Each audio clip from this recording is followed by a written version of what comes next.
এক সাগর রক্তের বিনিময়ে আমরা পেয়েছি মাতৃভাষা। এবং মহান 21শে ফেব্রুয়ারি উপলক্ষে আমরা এই মুহূর্তে দাঁড়িয়ে আছি কুড়িগ্রাম সরকারি কলেজ মোড়, দোয়েল চত্বরে। আমরা এই মুহূর্তে একটি ফুলের দোকানের সামনে আছি।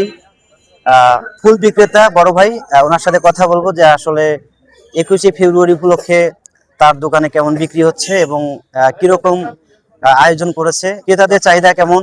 তো দর্শক, আমরা এই মুহূর্তে বিক্রেতা ভাইয়ের কাছে আসছি। ভাই আসসালামু আলাইকুম। মহান 21শে ফেব্রুয়ারি আন্তর্জাতিক মাতৃভাষা দিবস উপলক্ষে আপনার দোকানে দেখতে পাচ্ছি ফুলসজ্জা। তো আপনার দোকানের বিক্রি কেমন দেখছেন? বিক্রি মোটামুটি আছে, কিন্তু গতবারের চেয়ে এবার কম। রমজান মাস, তারপরে দেখা যাচ্ছে নতুন সরকার হয়েছে, এখনো সরকার তো ঠিকভাবে মানে এখনো যে কোনো প্রোগ্রাম ওইভাবে করে না, যার কারণে এখনো একটু হালকাই ব্যবসা। তো মোটামুটি আশা করা যায় 26শে মার্চে ভালো হওয়ার সম্ভাবনা আছে। তো আমরা দেখেছি শেখ হাসিনার দেশ পতনের পর এবং তার যে রাজনৈতিক কেরিয়ার ছিল সেটি শেষ হওয়ার পরবর্তীতে আমরা কুড়িগ্রামে বেশ কিছু ফুলের দোকানে একসময় অনেক ভিড় ছিল, আমরা বাস্তবে দেখেছি ছোটবেলার থেকে।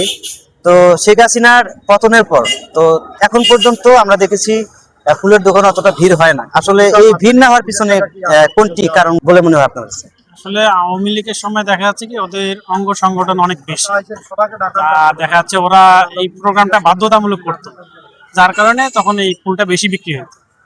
আর এরা তো মনে করেন এখন যে সরকার আছে এরা তো আর বাধ্যতামূলক করে না, যার কারণে যার মন চাচ্ছে দিচ্ছে, যার মন চাচ্ছে না দিচ্ছে না।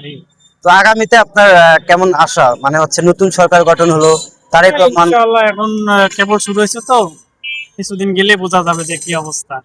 আপনার নাম? আমার নাম হচ্ছে আলামিন। আপনার দোকানের লোকেশন? দোকানের লোকেশন হচ্ছে কলেজ মোড়, কুড়িগ্রাম। দোকানের নাম ফুলসজ্জা।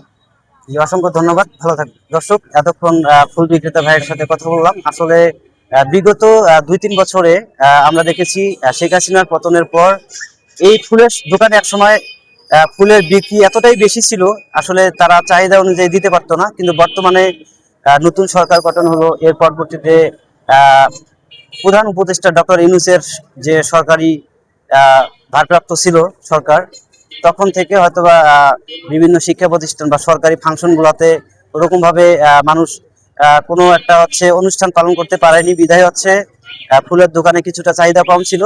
তো আশা করা যায় নতুন সরকার গঠনের পর বিক্রেতার যে আমরা কথা শুনলাম যে ওনার আশা আছে যে অবশ্যই সামনে ভালো কিছু হবে এবং সরকারি যে প্রোগ্রামগুলো হয় বড় বড় ফাংশন, এগুলা যদি আবার নতুন করে চালু হয় তাহলে ওনার আশা যে আবারও তাদের যে ফুল বিক্রি সেটা আগের মতো করে ফিরবে। তো এই প্রত্যাশা ছিল। এতক্ষণ সাথে থাকার জন্য সবাইকে ধন্যবাদ। সবাই ভালো থাকবেন, সুস্থ থাকবেন। ভিডিওটি যারা ফেসবুকে দেখছেন ফেসবুক পেজটি ফলো করবেন এবং যারা ইউটিউবে দেখছেন অবশ্যই ইউটিউব চ্যানেলটি সাবস্ক্রাইব করে আমাদের সাথে থাকবেন। এতক্ষণ সাথে ছিলাম আমি ফারহান ফারুক।